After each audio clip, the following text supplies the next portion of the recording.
Connected. Amazing. Hello, Matt. Thank you for being here with us today. Oh, pleasure. Thanks for having me. Matt, you are already known to our community, but I will still say a few words. Matt is the most prominent practitioner of sound healing in Australia, and he has embarked already for quite some years on a journey of spreading and demystifying the sound healing practice, and he's doing it really wonderfully. So thank you for being here with us and sharing some of your wisdom and experience with us. Our community already knows you from the masterclass and the course called Zvuk, or the sound of silence, but also as a member of Live and Flow crew that was already presented many times in Unity Croatia through the Live and Flow challenge, but also some interviews, and will be even more present in the future through the Flow Summit and upcoming events that we'll mention a bit later. So this was just a brief introduction, but what can you tell about yourself? What do you want to share with our community? Few words about yourself. Maybe how did you start with sound healing, or whatever you feel inspired to share now. Oh, that's such a vague question. How did you start with sound healing? How did I start with sound healing? How long is it? Do we get like three days to talk about this? Because that's about how I got into sound healing. It's a long, windy road. There was a amalgamation of many things that came together through, I think, some challenges that I had in my life. Also dealing with the grief of the loss of my mom was kind of a catalyst. Trying to find myself. I just had this desire to want to understand where she had gone to, after she died, and to connect with that, and I always had a desire to explore beyond my five senses. So there's a curiosity. It's kind of just in a part of who I am. It's like, what else is there to experience in this beautiful life that we have, a brief moment to explore.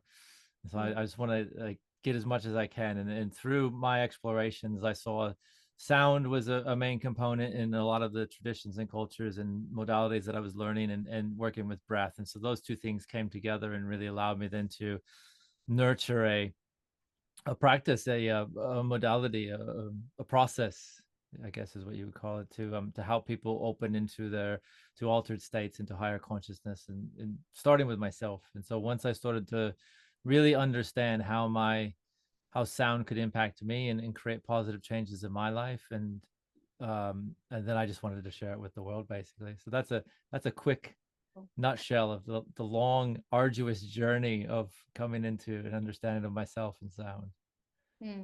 Wonderful. Can you tell us about the historical evidence of sound healing being used by native and Asian people? Basically, for me, it seems that you have a really special connection with the tradition of your native land, like Aboriginal culture. So maybe something on that, if you can share. Yeah, 100%. But my native land is in the States, actually. So Really? Okay. yeah. So But I've only been blessed to be here for the last, I've been here almost 20 years now. But originally in the States, and I had, there's Native Americans, you hear a lot of, their ceremonies, their cultures, their things are, they're working with sound, they're working with dance, they're working with music. There's many practices that are over there as well. But one of the prominent instruments that are here in Australia that's come to span the world now is the didgeridoo, the yidaki. And it's I think the indigenous here have got a lot of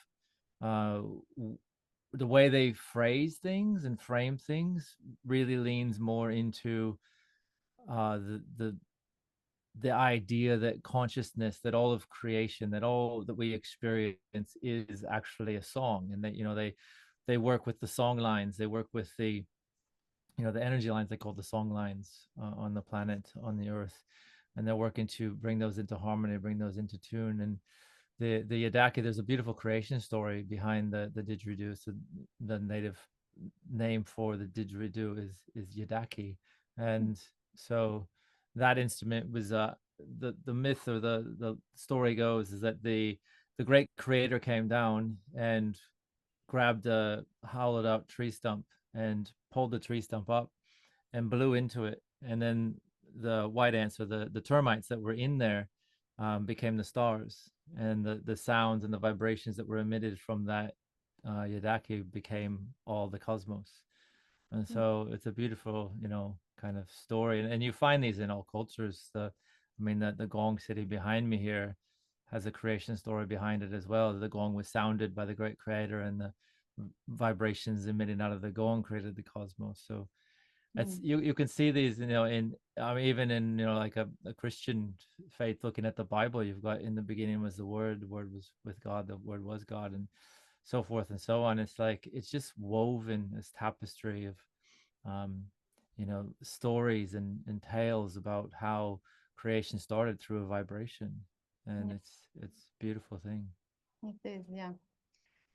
When you mentioned all these ancient traditions, I just wanted to take a moment to mention that in the Unity Creation program, at the moment we are having a masterclass and a course of Andreas Goldeman, who heals with the sound like you do, but in a bit different way.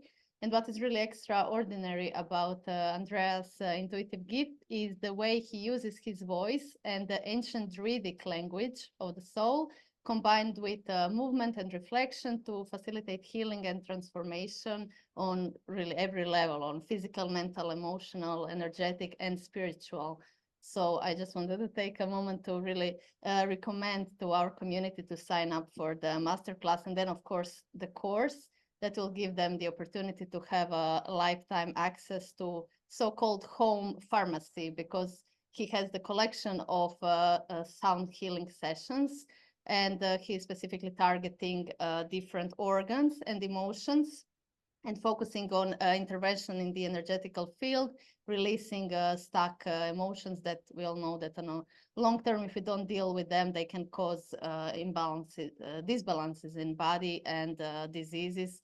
So basically through these sound healing sessions, he's healing the body so people can just sit, lay, relax, and healing is happening. And in the description of our video, we'll put a link to masterclass and course. So I really recommend it from the heart. But like Andreas, you are also using voice. So voice is playing an important role in your work. So can you just say a few words? How does the human voice come into sound healing? But to me, I feel like the voice is an extension of your breath, and being that, just from a physical, biological way, the breath is moving through the vocal cords to create the vibrations that create the sound that we make, right? And if you then distill the breath down to what a lot of ancient traditions believe, you'll hear it in like yogic practices or yogic traditions, is and many other different traditions, is that there's a prana, there's a life force, there's a chi that's within the breath. And so in essence, that is your life, the energy of life is moving through that breath. And it's and fascinating that it's in a rhythm as well. It's an in and out constant rhythm, just like the beat of the heart is a rhythm we have with music within us.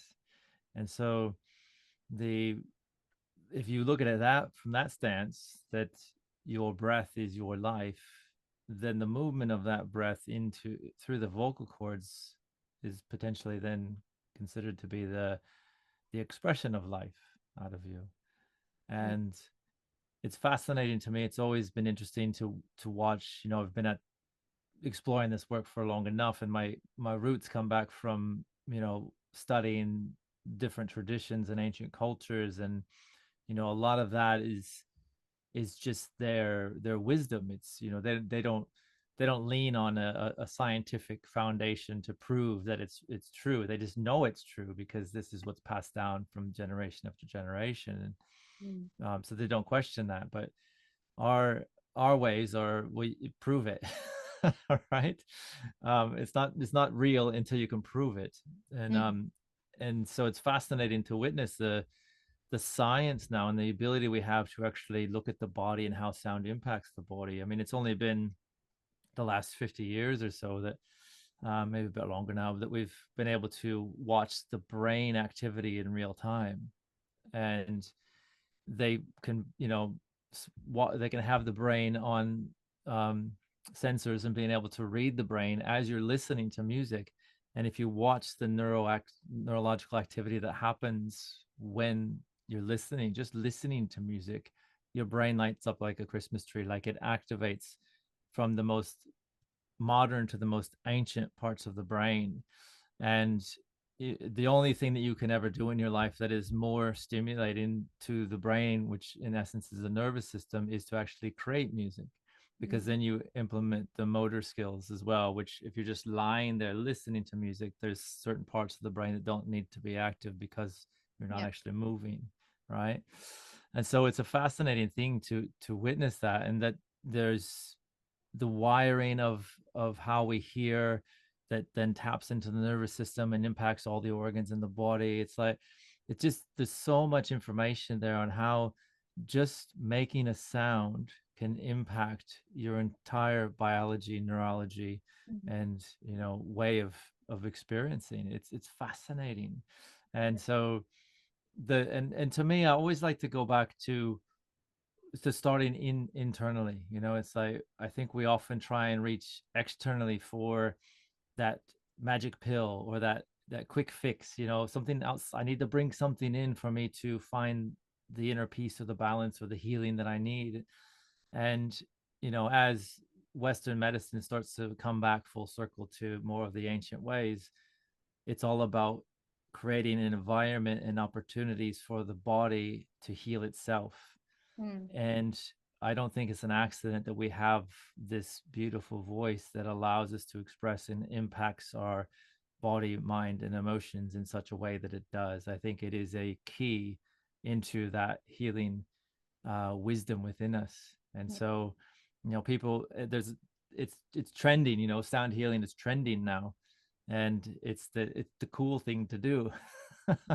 And so, which is great because it's getting out there more. But there's a lot of misconceptions that come out of that as well. And I think one of the things that a lot of people tend to do is they want this instrument. Like, oh, what instrument do I get? I get all the questions all the time. Oh, which crystal bowl should I buy that's gonna serve me the best? And to me, instruments are just an extension of the internal intentionality and awareness that you hold, and that we as vibrational healers, we're all vibrational healers or sound healers, because we are the vibrational manifestation of our soul in essence. So we've come in through vibration, we've created ourselves and our experience through vibration. So we've just forgotten that we're sitting behind the driver's seat of that capacity to work with vibration and sound, and that we should all come back to exploring that and how our voice then can impact us and guide us and open consciousness and open opportunity and experience for us. And it's like, as soon as you start playing with your voice in an intentional way, like you would know, you will start to realize that sound is a consciousness in itself. It's like a being, it's like somebody or something that as you deepen that relationship to it, or find the space to nurture a relationship to it, it will inform you and give you more and more opportunity and experience to open into greater and greater awarenesses. Yeah. While singing, you are also using polyphonic overtones, right? Sure. Can you tell a bit more about it? Very interesting, also for non-musicians, but also musicians like me to hear Yeah. about that. Well, I don't know exactly how it works, but there's a lot of different layers, and I find that for me, it's like, because when I first started, I would play with my voice, and I had a couple crystal bowls that they weren't true tone, which I think wasn't by accident. Like the crystal bowls came to me. I had one little like chalice, this clear crystal bowl, and it was this beautiful chalice. I called it Lady, and you'd play it and she would just go on forever. So I knew it was a female because it just kept going, right? Just kept talking, singing, right? And so anyway, I called her Lady. And my didgeridoo was sitting up on the wall one day, and for some reason it just slid down and smashed on top of Lady. And I was just shattered as that crystal ball was. Like, it just, I couldn't believe it. And it was at a time when I was building out a health center, so my funds were a bit low. I was a bit stressed, and I was like, oh, this is like going to impact my whole experience and my whole career. And I just happened to go on to, this was before Marketplace existed on Facebook, but we had Gumtree, and I went on to Gumtree, and I just, on a whim, just Google, put in the Gumtree crystal bowls, and this set of 6 crystal bowls. I mean, this was like 15 years ago, like when nobody knew what a crystal bowl was. and it's just, there was no way that this was going to actually be there, but it was.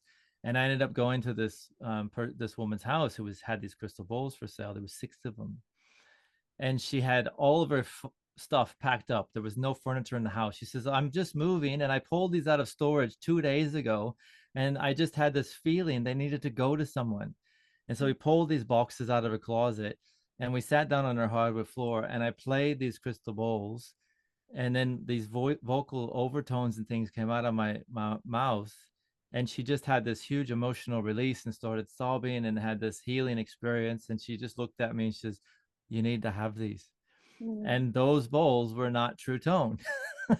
So I was like, well, that's not an accident that I happened upon these bowls on Gumtree, and that my beautiful lady was smashed for me to actually look into that.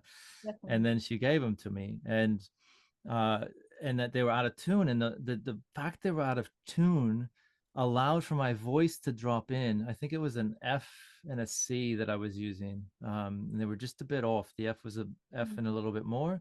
The C was closer to a true tone. But as my voice then came down in it, it created that wobble, and like I could then create tones and then open my sinuses and create another tone. And it was like this kind of sound. And it's like, it just sends you into this altered state. And that's where I started to explore and play with crystal bowls and overtones and sounds. And then, I mean, I could go on for days and talk about how that evolved and the things that I tapped into and the wild and wacky woo that was attached to it. But at the end of the day, short story long, that overtone component, I think, allows us to relinquish the attachment to the physicality. And I think oftentimes, even, I see it a lot of times when musicians come in and start to work with sound in a healing way, is that they're so practiced and attached to the musicality and the music theory that it inhibits them from actually going beyond. I look at sound as like a vehicle. It's a vehicle that allows us to traverse through consciousness. And so if we're sitting with, this is a major triad, and I have to have this note, and this has to be in this key, and like, all these things, and then we're more in the mind, and we're adhering then to the restrictions of the mind. But if we just surrender to the vibrations and drop between the vibrations, I guess, and then I do what I call sound bending, is that as we drop in, and then those overtones come in, you can kind of bend the sound a little bit. Yeah. And it allows you kind of bend your consciousness. And so completely, I mean, experience. Yeah. You've had that experience. Yeah, you would have. That's it. So as I'm talking, I'm like, am I making sense? Is this like just far off the Richter here? Like, no, it makes perfect sense. Don't worry. Okay. But that's what comes to mind when you mention the overtones. Yeah. And the sound being a mechanical wave, and it propagates through mediums, through matter, so it is causing it to vibrate and oscillate. And different frequencies of sound have different properties, and they create different effects on matter. So can you tell a bit how different sounds and different frequencies and amplitude affect different parts of our bodies? Yes. This is something I still question, in that it's like, because I see this as well. I've been doing, before I did sound, I was facilitating meditation workshops and yoga workshops. Like it's who my life has just been about, that stuff. And so and what I witness of people, and myself included, is that we have our perception of reality is from our five senses. You know, what we perceive as reality and what's nurtured in our society is that if you could see it, taste it, smell it, touch it, then it's real. And those are just, you know, such a small fragment of what's available to us to perceive and to experience. But we then take that perceived reality, which is, you know, they say something like we only take in like 0.1% of all the information that's actually coming to our senses. Like that's a very minute amount of information, but then that's our reality. And then we want to extrapolate that reality upon this expansive consciousness that's unbound, that has no form. And so, and I see this in the studies. I mean, you got to start somewhere. I mean, how are you going to understand sound and understand how it works unless you start to explore the physical first? And then, but I think there's a component that's going to come in soon that people that they're going to start to, I think first you have to have a way to measure it, and that's the intentionality. And because we don't have a tangible way to measure what the intentionality is that's being put upon the vibrations, we kind of just dismiss it, and we're just looking at the vibration. So we say, you know, this frequency represents the root chakra, this frequency represents the heart chakra, this will impact your liver, this will impact your spleen, you know, so forth and so on. This will make you happy, this will make you sad. And you know, the music is composed in that way, that there's different, you know, musical chords and progressions that are going to elicit a certain emotional response. So it's all in there, and it's valid. But I feel that with healing, because what's his name, one of the grandfathers of the modern movement of sound healing, Jonathan Goldman. So Jonathan Goldman, he's an incredible man, and he's done a lot of research, and he was trying to put a compendium together at one point where he'd say this mantra, this chant, this frequency will heal your heartache, you know, or you have this ailment, go do these things. And what he found was that the many different traditions had different notes and different frequencies that matched the different chakras, and then the mantras were different mantras, but they served the same purpose. And so in his journey to try and create this, he realized that it's not so much the frequency, the vibration, the mantra, or the sound themselves, it's the intention that's placed upon it. And so, and that's what I've experienced as well, you know, having those bowls that were out of tune, and people will say, is that a F bowl for the heart? Is that a C bowl for, I'm like, no, that's kind of an F and a knot, and that's kind of a C and a knot. And so and I've witnessed some profound healing for people, and it doesn't matter if it's an F bowl that's traditionally focused on the heart. I can still heal digestive issues with an F bowl because of the intentionality that I have upon it and the awareness. So my formula, I took Jonathan's formula, and I felt, well, intentionality is where you want to go, but you got to first know where you are in order to get anywhere. So awareness has to be the precursor to intentionality. And then, like I said earlier, is that frequency or sound becomes the vehicle to take you from where the awareness is to where the intention wants to be. And then ultimately you transform. So to me, there's lots of wisdom out there, and you could probably Google and get 10 different charts that would say this note or this frequency represents this, and it will heal this ailment, and they'll all work. So yeah, I don't think I answered your question, but in a way. that's my roundabout way to answer that question. Nice. And do you also use some other techniques in your work, like, I don't know, Reiki or something, when you were mentioning intention? And yeah, well, it's all frequency at the end of the day. So there's different energies that move through the energy centers. There's different ranges of sound that are moving through us. Reiki's, I would say Reiki is one octave, let's say, of vibration that wants to move through. I've been, you know, I've gone all the way up to master level with the Reiki training, so that's there, that comes through. There's CKM, there's I've studied Kundalini yoga, and so they have a healing tradition within that you are apparently need to be attuned for, and that comes through. But I like to let go of structures, but I use breath because I feel breath is another powerful medium.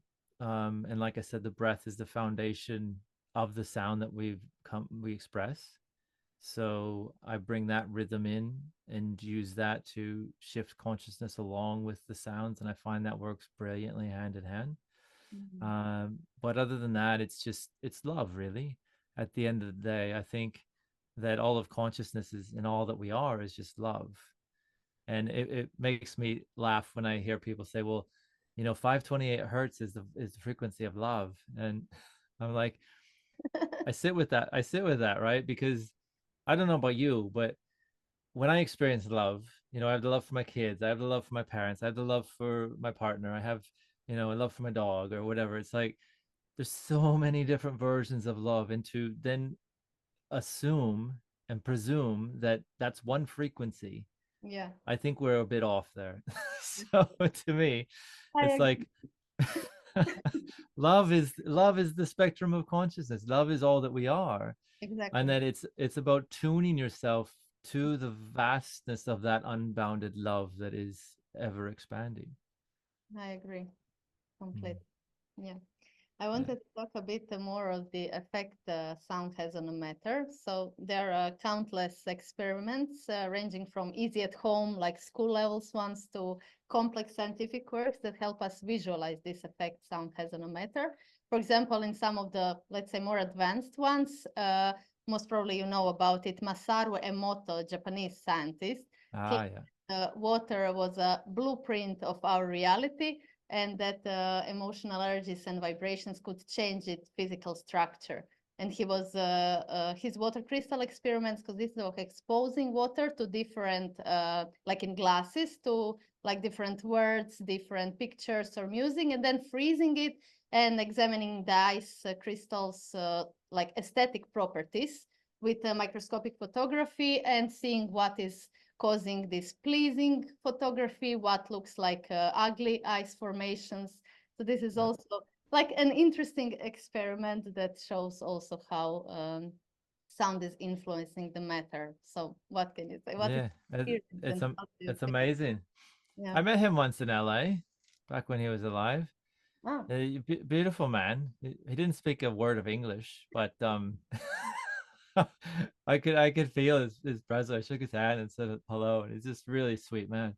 No, but that was groundbreaking mm, experiment what he came up with, and yeah, fascinating. And then you can lean also into cymatics and how you can place like a plate of like sand or silica on and top how of a it's changing speaker. and moving. Yeah. Yeah, and you put water in there, and you can create the ripples in different patterns. And you see these same kind of patterns then within the ancient architecture, and it's like it makes you wonder what Really was going on then. yes. you know And thinking us being more than 60% water, our bodies mm-hmm. influence Mm-hmm. also us, everything that we hear or not hear. And this is also interesting aspect. What about sounds that are beyond our like low and high hearing thresholds? What is with that? It's all there. Yeah. It's you can measure Yeah, uh the energy of the heart. You can measure the energy of the brain and like thoughts, feelings, all the yeah, regardless of frequencies. our capacity to hear and feel these sound waves, hear or feel, yeah, they Yeah. manifest as a cause and effect, and not only to human beings, but they're also affecting the wider world around us. So they wash over us, all the sound waves, all the time, every second of a minute, and it continues to vibrate endlessly, and it's really interesting how Yeah. We it affects us. Do you know about this about the hum? That was this documented phenomena of the whole communities that were affected by marginally, for some marginally audible, for some not at all audible hum that caused intense stress and anxiety, and the whole communities actually decided to relocate because of that. And right. there is no real like a scientific or any kind of explanation what was it. Some said that it was some underground like tube, something like, I don't know, pipes from some facilities, I don't know, but it was some hum that was barely hearable, but it was still so much influencing people. And those who also could not hear it, it was influencing that they were so stressed, they decided to completely leave their village or whatever, and move to another place, like leave their life behind and their belongings and just go to their houses and go to other place because it was affecting them without them actually realizing. So it's really interesting to think of that, how much of that there is that we are not that we are ignoring in some way. Well, there's heaps. Look at the iridescent lights that we work under. Like there's a hum to those. If you can actually hear those if you pause and listen. I mean, oftentimes when we're doing meditation workshops and stuff, that we might be in a space that has those crappy lights, and then and it's like the whole room is just like tense and it's on edge, and then we like turn the lights off, and it's like, oh, we're surrounded by that every day. It's like I think it's going to be something for mental health that will have to be explored more seriously, is that sound pollution. I mean, we're looking at all kinds of other pollution, but what about the sounds and the frequencies that are all around us, the traffic, the planes, the lights, the EMFs, so much noise. Yeah. Do you believe that there are sound healing effects hiding in simple nature sounds, like white, pink noise that are produced like from the ocean waves? There are another naturally occurring sounds. I mean, we all know that we come next to the ocean or sea, we feel relaxed, and it's interesting how this is affecting us in so many ways. No, 100%. And it's the natural sounds. Like I think a lot of, I know the Yadaki itself, the didgeridoo, it has the traditional tones that they bring through. They bring in sounds of animals and the wildlife around to replicate that. It's all part of their tradition. Ocean drum and all these in sound healing instruments that are replicating that. It's all just about bringing in those true harmonic sounds. And what about music? Is music part of your practice, like composed music? I put things together, but I don't have I'm not trained, in music. It's just something that I'm passionate about and love. So I shudder to say that I am composing things, and I'm sure I'm just like, I don't know. It works, and it takes people to where I want them to go. So that's all that I care about. Yeah, that's all that matters. And I will be like one of those people that you mentioned before and ask you, what instruments do you use and why specifically those? Why do I use the instruments I do? And yeah, I use lots of instruments. The gong, like this big girl behind me, she's you can't, if I have that fire in full speed. I don't know if you have ever looked at so if you record a gong sound, like one of a larger gongs, some of the smaller gongs don't have as much resonance, but you basically, like typical wave structures, you kind of see the waves going up and down. With a gong, when it's going, it's just a black line. And it's very hard to record because of that, because there's so many harmonics and overtones. And so if you look at how our minds, our brains are so occupied with receiving sound, and when that much information is coming through your ears and into the body, you can't think. There's no way. You can't possibly hold a thought. And so this is what I use to just drop people out of their monkey minds when they're really getting up there and getting all worked up. It's like, well, first you got to clear the head, and this baby here will do that. So that's one. I do use the Yadaki, which it was beautiful. Just on Friday I did Saturday I did a charity event, and it was called the Urban Om Fest, and it was for a Sound Life charity, which is a beautiful charity bringing music to people in hospital. It's beautiful. So I have a lot of respect for them and the founder. I know him personally, and they opened with indigenous elder coming in, and she had seen that I had the Yadaki sitting on the stage, because I was going to do my set like about an hour in, and I was doing a sound test, and she says, "Oh," she says, "I was supposed to have somebody come to play the Adaki, and they couldn't make it they pulled out last minute, but I see you have one. Can you play that to back me up as I do my prayer, my opening?" I was like, "Oh my gosh, like I'd be Wonderful. so honored." Yeah, yeah.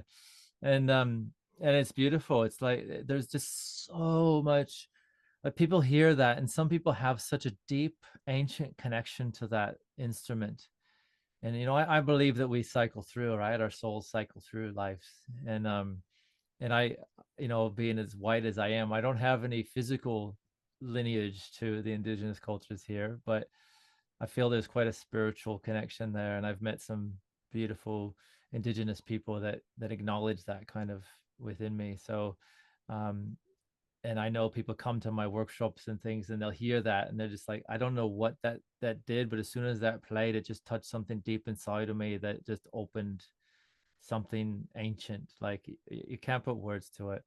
And it's also very natural, coming through that nice wood tree stump, and just Yeah. there's a sound that you can't replicate. It's just a beautiful healing instrument. So I use that a lot, to just bring people back to themselves, back to um, the earth, ground them a little bit.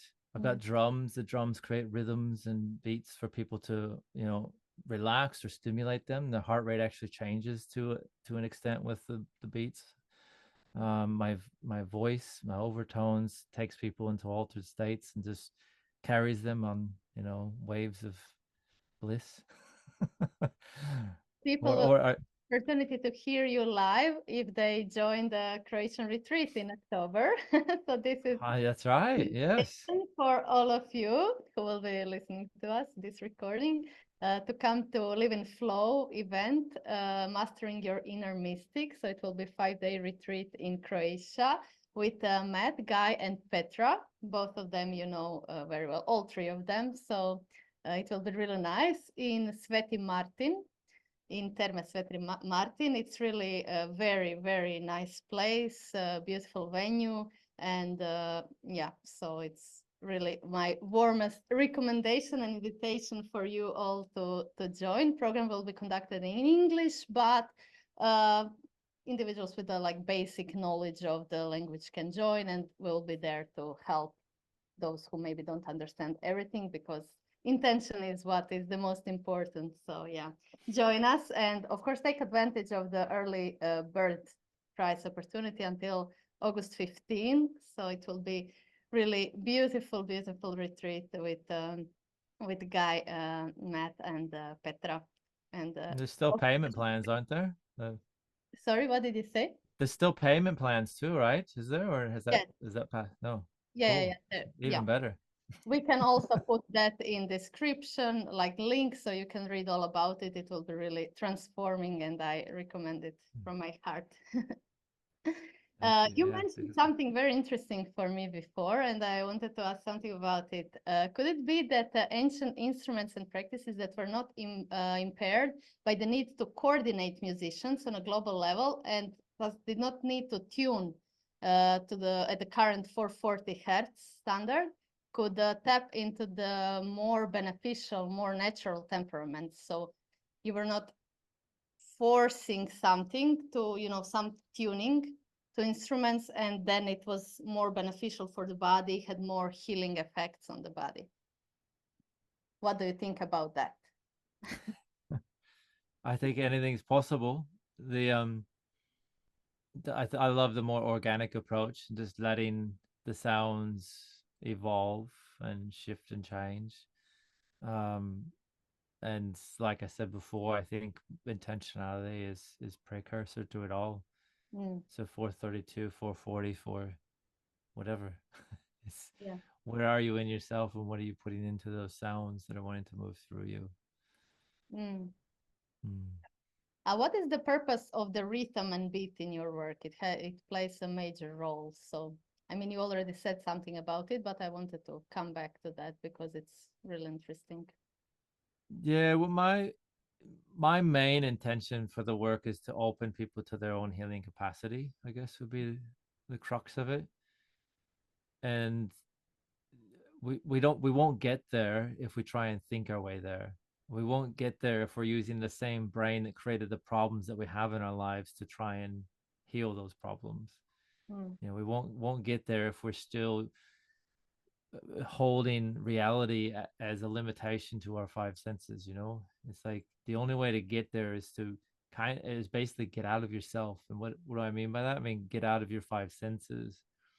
And breath and sound have the potentiality to trigger certain processes within the body to stimulate and encourage or elicit an altered state. Mm. And that's not just to get people out into a high or have a, you know, hit of bliss or whatever. It's that in that state you have access to a greater consciousness and a potentiality of wisdom that far exceeds what you think you know. And from that, then the key is to bring that wisdom back into that limited mind. And so the process that I work with is a 4-stage process. And the first of the 4 stages is an activation where we breathe actively typically, and the rhythm is a big component of that to help people breathe in rhythm, breathe in sync, as well as, you know, the certain you know, the rhythm that I creates a certain frequency within the nervous system, a certain stimulation, and you can play with that. There's quite a few rhythms that you'll find enmeshed in different cultures and traditions. Like I read once that there oftentimes with, if you'd have like one rhythm and then you have like with one hand and then you have the other hand doing twice as fast, that it mirrors the sensation of being in utero, because your mother's heart is almost half as quick as your heart in that state.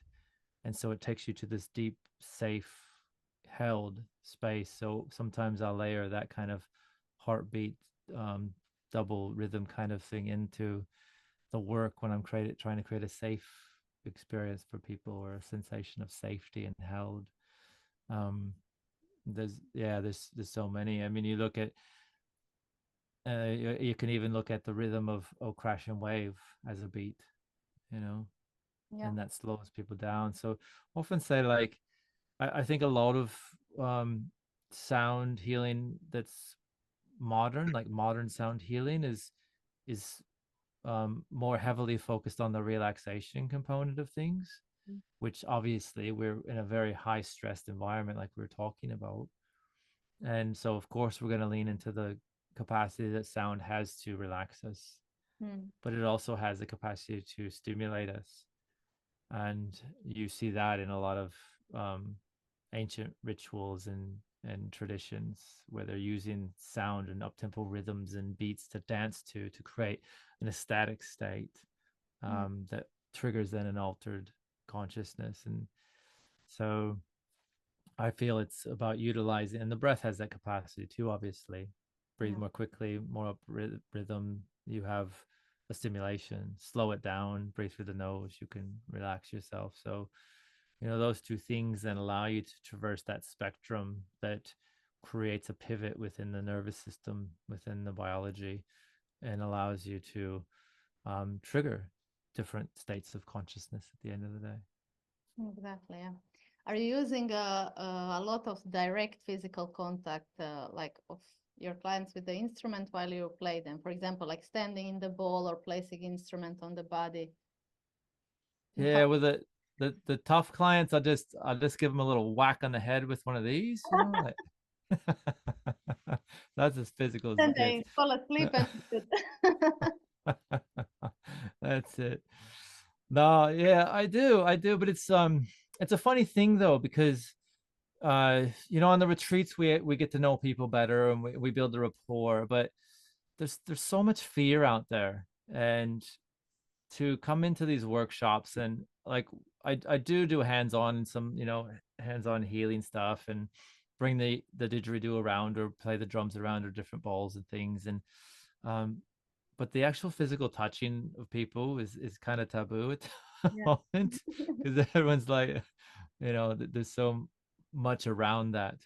So we do ask permission if we're going to touch people, but it's I find it's just as powerful. That's the beauty of the sound, like you were talking about with the we're mostly made up of water, so water being 4 times greater conductor of sound than air is, so we're literally, when all that COVID stuff was going on, like I would have groups online and I'd say, by toning the ohm, or just any sound for that matter, just talking to each other, those vibrations coming out of my mouth are hitting your body or your ears. I mean, like, and it's as if you're touching them, because you're actually moving the cells in person's body through your voice, and so that then stimulates oxytocin, just the same as if you embraced somebody or shook their hand, and so to me, it's like you can literally touch people with your voice, Mm. and in good ways and in bad ways, hey.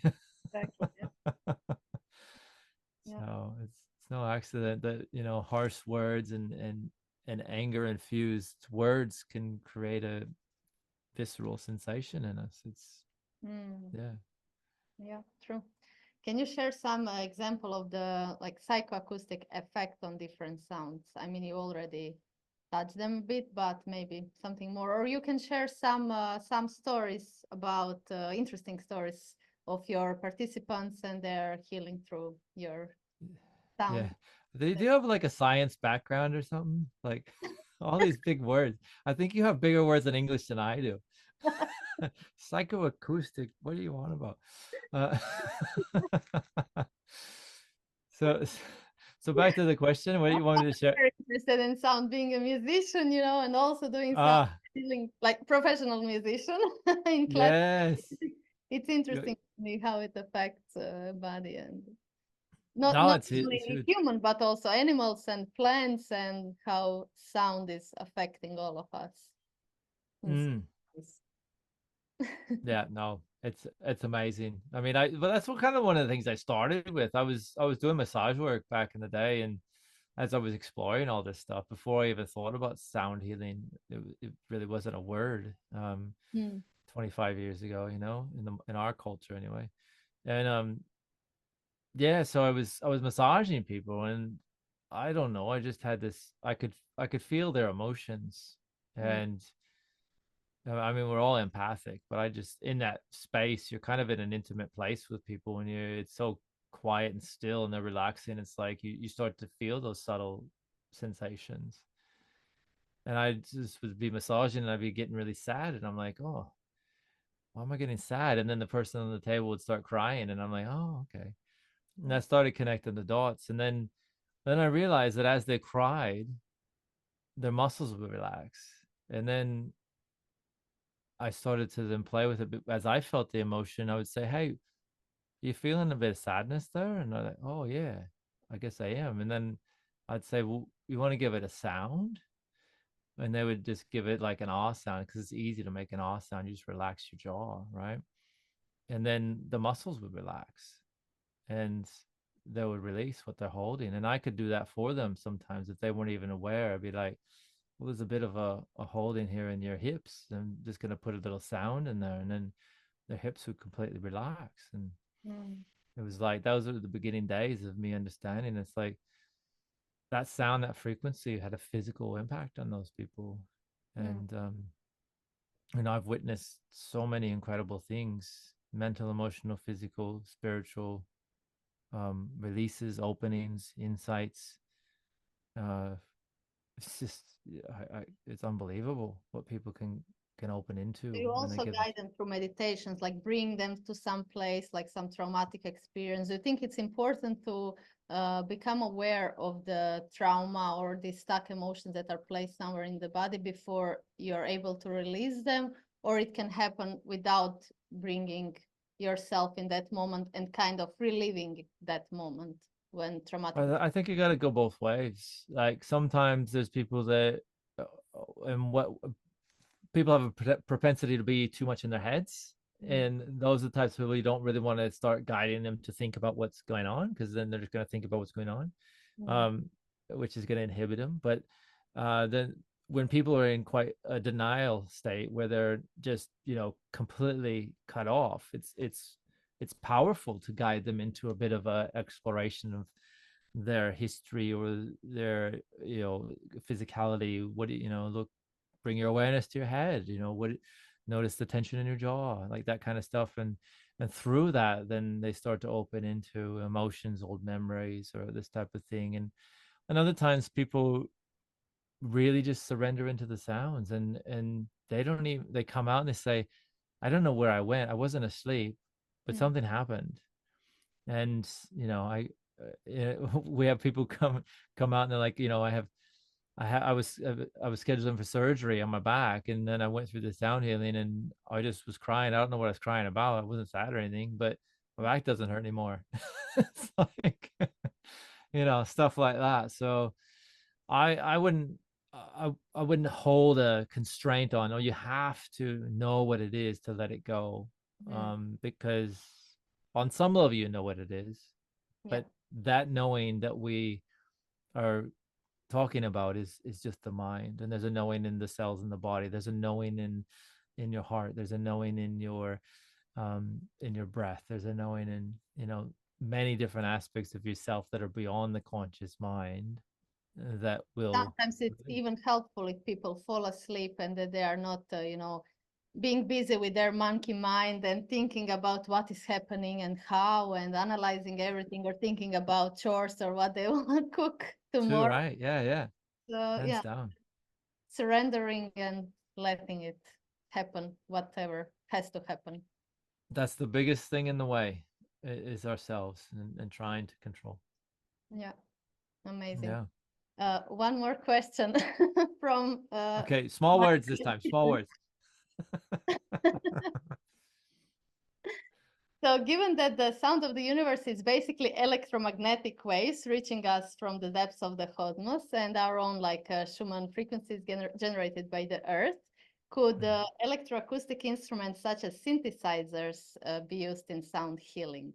Does it have some additional healing effect on people? Synthesizers, so not only like gongs and Tibetan bowls or crystal bowls or... Yeah, 100%.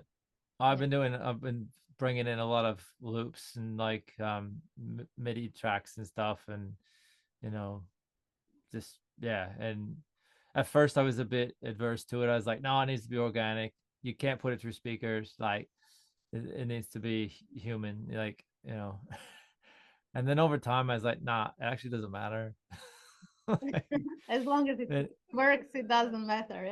It works, yeah. And it's like the cool thing about synthesized music and synthesizers and that, like, is that it then opens up such a range of possibilities and sounds and layers of sound that, you know, you can't do organically unless you have, you know, 100 people in a tribe fucking making noise, like.